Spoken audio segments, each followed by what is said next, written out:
So like you can even feel comfortable with like what you're gonna see first, in the middle, second, okay? So you should feel like the test after this will be no surprise.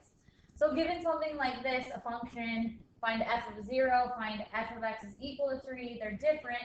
Now notice this function looks a little different, but don't let it scare you. So like find f of 0, we're just plugging in a 0 for x. So we would have like 0 minus 2 squared, right? And then we would have negative 2 squared. And make sure you don't make sign errors because you're going to see negatives and squares. Negative 2 squared is positive 4. So just be careful. And then did that one make sense? Really? Okay.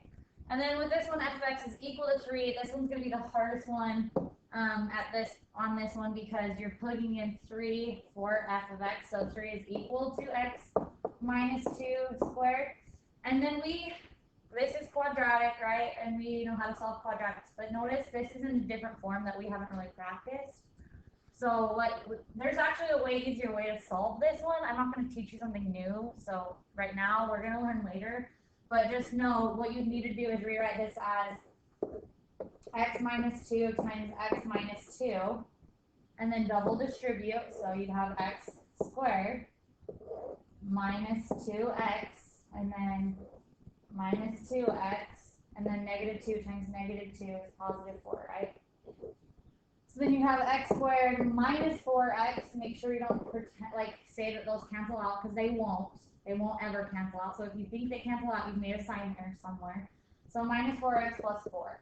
So that's what we have is equal to 3. And now notice it's quadratic. We need to bring this over. So then we would have x squared. I'm going to come up here. X squared minus 4x, and then positive 4 minus 3 would be plus 1, right? And then you'd have to use the quadratic formula to finish solving. Does that make sense? So rewrite something like this, double distribute carefully because it'd be sad to just make a sign error somewhere. Okay? Does that make sense on how to do that one? A little bit? Okay. So that's what you'll see first on the test. And then domain and range is what's going to come next. Now, on the review, there wasn't really any that looked like this. I want to go over it, and there will be some on the test. So domain is x value. So on the x-axis, where's our function from left to right? So you have to look on the x-axis. So where does the function start on the x-axis? Negative 8. And on the x-axis, where does it start? N. Sorry, I'm covering it. 6. Yeah. Now you'll do this first, and then you have to put either parentheses or brackets. So if you look back at negative 8, it's closed circle, so it includes 8, so that's a bracket. And then if you look at 6, it's an open circle. It doesn't include 6, so you have to put parentheses. Does that make sense? Okay, now range is the y-axis, how far up and down. So now all we care about is how far up and down, and it's on the y-axis that we're talking here. So on the y-axis, at what value does it start? Yeah, that's negative 3. And it includes it, right? Closed circle, so bracket, and then up to 6 doesn't include it. So range is on the y-axis, domain's on the x-axis. We're all okay with that. Okay. You'll see two like that on the test, so just be aware of the open and closed circle thing. Just be careful, don't make errors. Okay, looking at this, given this function, it's going to ask you to graph it, tell the x and y intercepts, the domain and range, the max and min, and then your stating end behavior formally, so in this form. So I'm just going to quickly, not necessarily find all the answers, but talk about how you would find them. So I graphed this, this is rough. I drew this in and randomly put a function up there. But you know that you could just, use your calculator, right, and then draw a function that's pretty accurate. I'll accept that, but you'll want to be as accurate as possible. So I guess before you actually draw in, you should probably find a few things, like the max and min, and the y-intercept at least. Okay, so with this, x-intercepts, to find that, you plug in when y is equal to 0. So we plug in a 0 for y, right? So we would have 0 is equal to 2x squared minus 3x plus 4. And then from there, to find the answers, we have to do the quadratic formula. So that's going to be but that's exactly what you're going to see. Same type of thing on the test. So then y-intercept is when x is equal to 0, so you just plug in a 0 for x. So we'll have 2 times the 0 squared minus 3 times 0 plus 4. So this is going to become 0, right? This is going to become 0. So 4 is going to be your answer. Domain for these guys, think about it always, for domain for quadratics is always going to be, it's left and right. It's always going to be negative infinity to positive infinity, right? With this function's going this way to negative infinity and this way to positive infinity. Negative infinity to positive infinity. Range is y values. Before you can do range, you need to find the max or minimum. So this one has a minimum. So you use your calculator, second trace, right? You know how to do that? Or you need to remember? Let's find the minimum of this one. So get your calculator real quick. It would be good practice. So you go to y equals, and you have to type in the function. So 2x squared minus 3x plus 4. So 2x squared minus 3x plus 4. 2x squared minus 3x plus 4. I hit graph. And this one, I graphed it wrong because like I said, I put the graph up before I even put up that function because I was like, oh, I need a function too. Okay, so now you'll do second trace. Now we're finding a minimum because that's the lowest point. So you'll go down to minimum. Now it's going to say left bound. You need to be left of that minimum. So anywhere left. So I'm left of it. I hit enter. Right bound. I need to scroll with my arrows. Be right of it. Anywhere right as long as I know I'm right. Hit enter. Says, do you want me to guess? So you'll hit enter again. Our minimums at x is equal to 0.74 and negative 2.8. So 0.75 and 2.8. So I graphed this way wrong. This is not matching to this. But our max or min, I was at 0.75 comma 2 point negative, was it positive 2.8? Okay, 2.8. So if you think about it, our y, this is an xy point, right? So if we're talking range, we're talking y values, right? So it's going to start at the point 2.8 and grow to positive infinity. So our range will be 2.8 to positive infinity on this example. Oh, and it included 2.8, so put a bracket because it started right on that value. Does that make sense? Before you find range, find the minimum or maximum. Okay, so let's do our end behavior formally. So it says as x is approaching negative infinity, that means this way. Where's your function approaching in this one? Positive infinity. You see how it's growing to positive infinity? And then as x is approaching positive infinity, so this way, where's our function also approaching? Positive infinity. Okay, questions on that? Okay, just look at your end behavior. Okay. Okay, looking at something like this, it's going to say solve for x. Just be careful. You're going to see this. It's going to be the last thing on the first page. You'll need to be careful because you've got to distribute things through first. So you would distribute 2 through, right? And then right here you would distribute. Now this is where the most errors come in, so be so careful. This one happens to be negative 3. Distribute the negative through with it, but then don't double dip and write another negative. So like you would have negative 3x. And then negative 3 times negative 3 is positive 9, right? Now you've taken care of the negatives. So you'll just, you're good. Does that make sense? So then right here you have 8 minus 6x with that, okay? Which is equal to 10 plus 5x. And then you'll combine like terms over here. Being really careful because I see you both make sign errors. So combining like terms, negative 6x minus 3x is negative 9x's, right? 8 plus 9 is 17, so plus 17, which is equal to 10 plus 5x. And then to bring your x's over, you know how to use the correct operation, so you'd add 9x,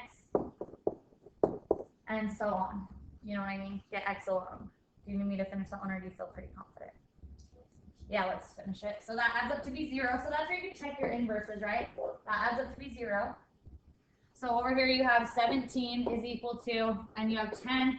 And then 9, 10, 11, 12, 13, 14x. So plus 14x because it adds up to be 14. To get 14x alone, you'll subtract 10 from both sides. And then you have 17 minus 10, which is 7. 7 is equal to 14x. Good. Divide by 14. So you could do it on your calculator. You could go 7 divided by 14. You're going to get a decimal. Then change it back to a fraction, and it will put it in the most simplified fraction for you. So you get x is equal to, so do 7 divided by 14, 1/2. Oh, okay, so you have the decimal, right? Hit the math key, enter, enter. Okay, awesome. So you got x is equal to 1/2. So just be careful with your signs and stuff. Okay, so it says given the zeros, this is what you're going to see after that. It's going to say given the zeros, find the polynomial. So we're given 1, 2, 3 zeros, so we're going to have a degree 3, right? But you'll rewrite this individually as x is equal to -2, x is equal to -2, and x is equal to 0. So we're working backwards on this one, right? So to bring -2 over, don't just float it over. You've got to bring it over using the correct operation. So add 2. So we have x plus 2 is equal to, that adds up to be 0, so you can always check your work. Add 2. X plus 2 is equal to 0, and then we still have x is equal to 0. Now, since they're all equal to 0, we can now bring them together and write it as, and you have to use parentheses, x plus 2 times x plus 2. Don't forget about that. That's still a factor, times x is equal to 0. Now, does that make sense? I brought it together. Because we brought this -2 over this way, right? And so we have x plus 2, and then when you add that up, it's equal to 0. So we're working backwards. Good question. So then from here, now take my suggestion. Once again, I've said this suggestion a million times, but multiply 2 of them together first and combine all like terms, and then multiply an x last. Because then you're not trying to triple distribute, and you miss things if you do that. Do I need to keep going with this one? Yeah, okay. So x times x is x squared. X times 2 is plus 2x. Now distribute this 2 through, so plus 2x. 2 times 2 is plus 4. Before you distribute the x and combine like terms, so we have x squared plus 4x plus 4. And now we won't forget that we're going to put that in parentheses and multiply that last x through. And you learn them really quick. Okay, also, yeah, this is a good one. So we're going to multiply that in. X times x squared is x cubed. X times 4x is positive 4x squared. X times 4 is positive 4x. Make sure it's in standard form, because I'll have to dock points if you don't put it in standard form. Highest degree, next highest degree, lowest degree. Does that make sense? Okay. So we work backwards on that one. Okay. Okay, so it says okay, I wanted to go through this one. You'll see this one similar to this. It says, find the zeros and state the multiplicity. So notice this is already factored, right? So this is already factored. Don't go through and distribute it through. And you're wasting your time, because the whole point of factoring is so that we can find our zeros. Well, this one's already factored. It's all linear factors. So we're going to solve for a zero. We're going to solve the zeros and then state their multiplicities, meaning if it happens more than once. So we'll set x equal to 0. We have x minus 1 is equal to 0. And how many times is that one going to happen? Twice. So we can write x minus 1 is equal to 0 again if we need to. And then here we have it 3 times. So we have x plus 2 is equal to 0. And that's going to happen 3 times, right? I'm just going to write 3 times. Because, I mean, no matter how many, if we solve for it 3 times, we're going to get the same answer, right? Okay, so let's solve it. So right here, x is equal to 0. There's one of our answers. Don't say that it's not, because it is. So then solving for 0 here, we get plus 1, plus 1, plus 1, plus 1. So we get x is equal to 1 and x is equal to 1, right? And then over here, we'll subtract 2. We'll have x is equal to -2. And how many times does that one happen? 3 times. So you'll have to state it like this to get it fully correct. So you're going to write it like this. So your answer will be x is equal to 0. It only happened once. You don't need to say with a multiplicity of 1. X is equal to 0, and that's it. You're good. It only happened once, right? So then we have x is equal to 1 with a multiplicity. I'm going to abbreviate like just quick, with a multiplicity of 2. Because that happened twice. then you'll say x is equal to -2 with multiplicity of 3, because it happened 3 times. Make sure you state it like that, because I can't give you full points unless you do. Makes sense, everyone? Okay, so let's just quickly, I don't even think there was one like this on the review, but you will see one on the test, so let's quickly talk about this one. But it should be the easiest, really, because there's no math involved, you just have to know what you're talking about here. So it's going to ask you, how many terms does this have? So terms are separated by plus or minus signs, right? 1, 2, 3, 4. 4 terms. So the number of terms is 4. How many roots? How many zeros? Same thing, roots and zeros. How many roots or zeros does this have? 4. You look at the highest degree, and you know that's how many zeros, right? So I just want to know the number. I'm not asking you to find them. Just the number in this one. And then what's the constant coefficient? Well, first of all, coefficients are the numbers in front of the variables, right? So what's my constant coefficient in this one?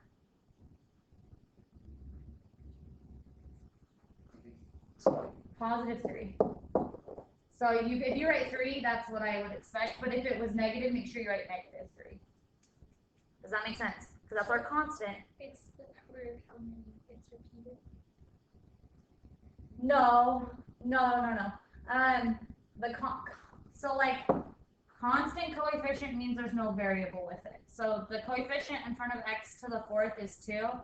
The coefficient in front of x cubed is 3. The coefficient in front of x is -2, and the constant coefficient would be +3 because there's no x with it.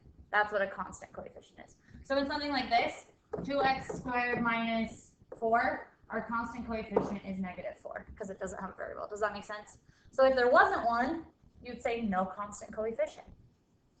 But there probably will be one. Does that make sense?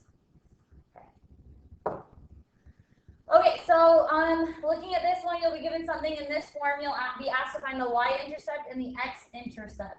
So you can always find this in every function doing the same method. Y-intercepts when x is equal to 0, so plug in a 0 for x. So we would have 2 times 0, right? And then -3y. So -3y is equal to 4. Solve for y. Divide by -3. So our y-intercept is crossing at -4/3. Does that make sense? So then x-intercept is always when y is equal to 0.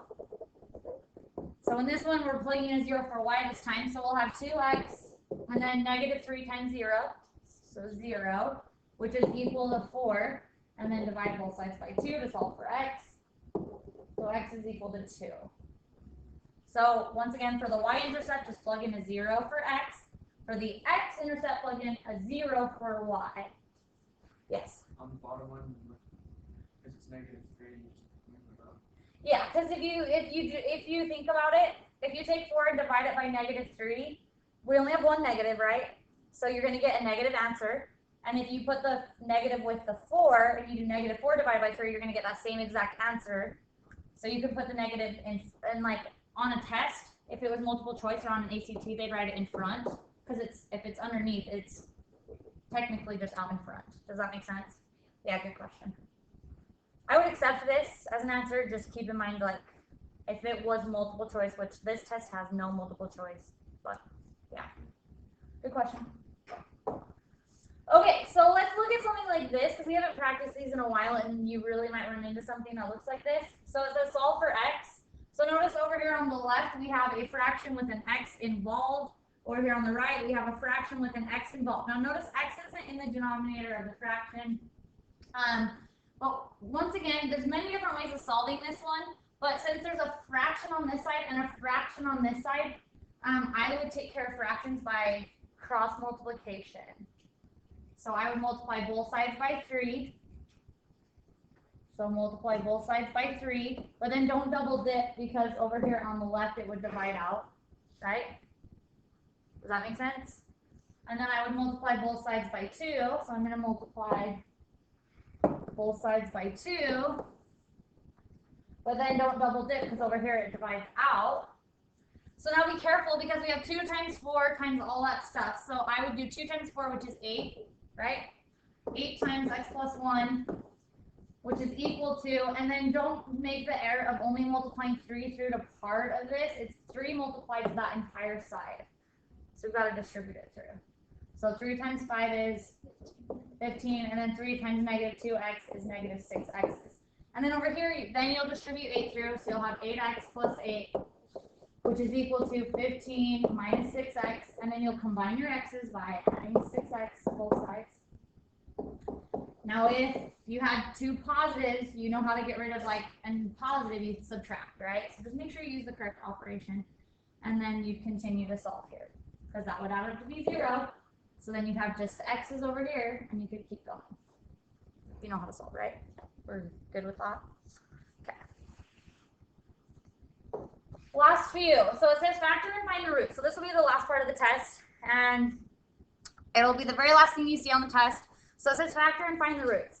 Now, every single one of them is going to factor to an extent. That doesn't mean that the quadratic part's necessarily going to factor, but if it, you need to try to see if it does. Because if I say factor and find the roots, if you don't see if the quadratic factors, then I don't know how picky I'm going to be. So let's look at something like this, because I'm not going to say, there's all these different types of polynomials, and you have to know the method to use to go about solving this. So looking at this one, notice there's two terms, right? And they're two perfect cubes. So you'll take the cube root of the front thing. So it's the difference of two perfect cubes. So you'll take the cube root of the front thing, and you get x, the cube root of the second thing, and you get 2, right? And then you factor it by doing our little trick. So you'll do x, the sign was minus, x minus 2. And then you do the front with the front, x squared. Sign's going to be opposite. And then front with the back, so 2x. Then the back with the back, the plus sign is always plus 4. So then you would need to, okay, so we factored it that far.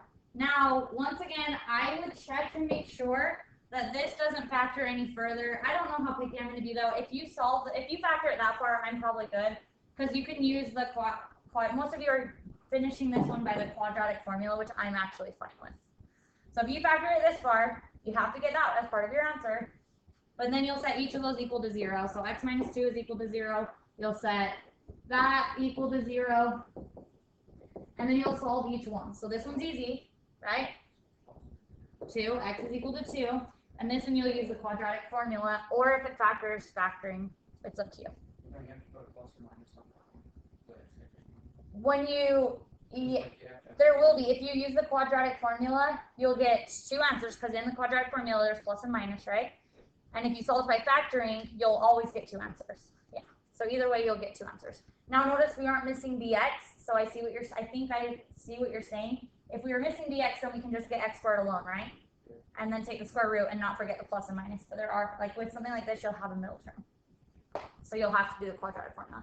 So be careful with the quadratic formula not to make any sign errors and stuff. Okay, looking at this one right here, how many terms do we have? Okay, when you have 4 terms, it should slap you in the face to use factoring by grouping. So group the first 2 terms, group the second 2 terms. Now this one is going to be very similar to the one you see on the test, because it's tricky. So looking at this first group, we have something in common. We have a 3x squared, right? So then left, if we go back and divide each thing by 3x squared, we'll see what's left. So 3x cubed divided by 3x squared is just x. 9x squared divided by 3x squared is minus 3, right? Okay, and then looking at this group, there's something in common and there's something to notice. When you have a negative in front, you have to factor out the negative with it. Only if it's in front, though. If the negative was here, you wouldn't do it. I mean, unless there was a negative in front and a negative here. But this is the only time you'll factor out a negative in front. So we're going to pull out a negative 9, and that leaves me with divide each thing by negative 9. Negative 9x divided by negative 9 is x, and then minus 3. And you can check, you're safe, so pull it out. So x minus 3, and then you have left 3x squared minus 9, right? We pulled that out, so then left was that. And now you'll set each of those equal to 0 and solve. So this would be one where you could, and it is missing the x, right? So you could just get x squared alone, take the square root of both sides, not forget the plus and minus, but then make sure you rationalize the denominator. Because you can't have a root in the denominator. Do you know what I mean? Okay. Or you could use the quadratic formula. If you use the quadratic formula, your b will be 0. Okay. And the quadratic formula will always already have the denominator rationalized. Okay, just two more and then I'll let you go. So looking at this, it says factor and solve. You're going to see ones similar to these. Looking at this, there's two terms, but it's not the difference of two perfect cubes, is it? This one's not a cube, right? Okay, so we can't solve that way. Now looking at this, is it quadratic in the beginning? Is it quadratic in the beginning? No, degree 3. So you can't use the quadratic formula right here or anything. Okay, so what do we need to factor out? So though, look though, there is something in common. Let's factor it out. What's in common? 2x squared. Does that make sense? So factor out the greatest thing. So then if we divide each thing by 2x squared, that leaves me with 2x and then minus 2, right? How would it be 2x? It just be x. Yes, it would just be x.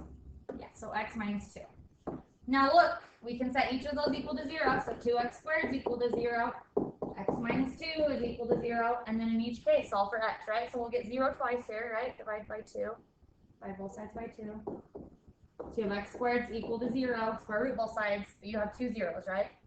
Okay. And then here you have 2, which makes sense. We have 3 answers. Okay. X is equal to 2 here, right? So could you just put plus or minus the square root of 2? This is not, it's not the square root of 2. You mean 0? This one's just plus 2, right? So x is equal to 2. And then here we would have x is equal to plus and minus 0. But technically, okay. I just thinking 2 is equal to 2.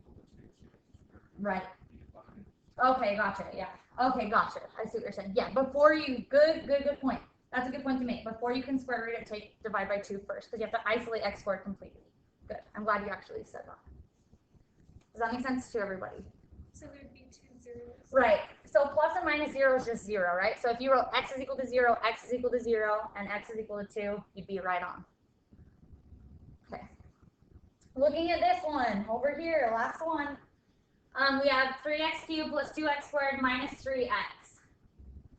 Is it quadratic in the beginning? No. Okay. Is it factoring by grouping?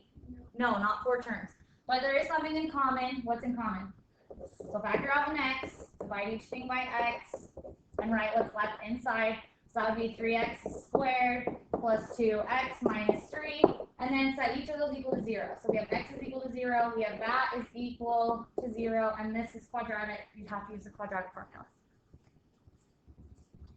Okay, questions on that? So you're going to see those 4 types of problems. They're all a little bit different in solving. Don't make any errors. I'm going to let you go, but just you are going to see things. Just be aware with properties of exponents. So you sing your song. When you multiply, you add. When you divide, then you subtract. Raise a power to a power, and you multiply. You multiply the powers, right? So this is degree 1. Make sure you're writing your 1s if you ever just have an x or a y. So we would have negative 2 to the second, x to the what? 4th, y to the 6th. Good. Because I'm multiplying the powers. Now be careful here. You're going to see something like this on the test. What does negative 2 squared technically mean? It means negative 2 times negative 2, which is positive, right? So make sure you're at positive 4, x to the 4th, y to the 6th. And then properties of exponents. Looking at this one, this says simplify. Anything we can do to this? Put it over a fraction. We have a negative exponent. So you draw your fraction, grab the whole thing, flip it over a fraction, so that'd be x to the positive 6. But don't forget, don't write x to the positive 6. That's not your answer. 1 over x to the positive 6 is your answer on that one. Are we okay with that? And then this is really the last one. When you divide, then you subtract. But be careful, because a lot of people pretend like there's not exponents on x and z, but there is. There's a 1, right? And you always subtract the top from the bottom. And then with numbers, you don't do that. 2 divided by 2 becomes 1. 4 divided by 2 becomes 2. You don't subtract numbers. So on top, we have x to the 5 minus 1. When you divide, you subtract the top from the bottom. And then we have y to the, oops, there's a 1 right there, right? 1 minus 4. And then we have z to the negative 3 minus 1. Negative 3 minus 1, right? And then we have our 2. Are we all following? So we would have x to the 4th on top, y to the negative 3, z to the negative 4, and then your 2, don't float that 2 magically to the top. Then flip anything with a negative exponent. So we bring that down and that down. So we would have x to the 4th on top. On bottom we'd have a 2, y to the 3rd, z to the 4th. So just see that those properties of exponents and don't make the errors. And you're good. That's everything you're gonna see. How many questions per quiz?